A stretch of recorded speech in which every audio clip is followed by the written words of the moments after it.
China is not preparing to become the world's next superpower.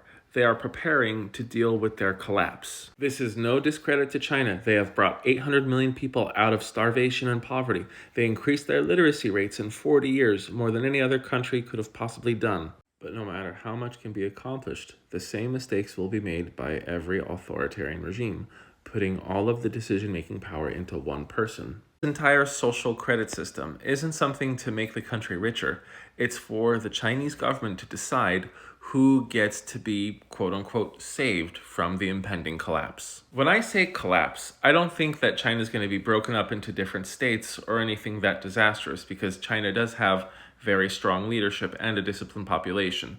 But there are several bad things that are going to be happening to the country that the government has been preparing for. As a result, they will lose a lot of their economic power and their position on the world stage.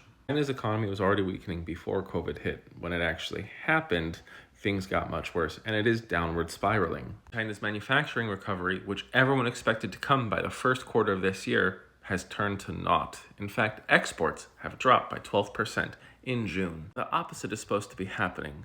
You see, we're looking at a chart right here of the Chinese currency, the yuan, in comparison to the US dollar. Generally, it's supposed to be at 14 or 14.5 cents, but it's trading at 13.9 cents, right next to its 20-year low.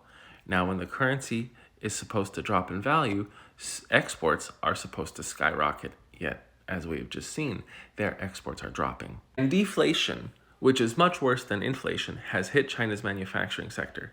So the price that manufacturers can sell their goods to stores has dropped 5.4% in a year, and this has been going on for quite some time. On the consumer end, China's CPI looks like they have hit 0% inflation. It has been going on a large downtrend, and it looks like they are going to be going into further negative territory, into deflation. Deflation for an export-heavy country is suggestive of an economic collapse. China was able to provide about 95% of its food supply about 20 years ago.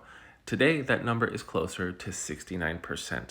That, being coupled with their population crisis, is a recipe for further disaster. In 2022, there were more deaths in China than there were births. And an older population becomes very expensive for the youth of the country to support. And I'm sure there are a lot of Americans who are like, good, I'm glad that's happening to China, we're gonna be on top.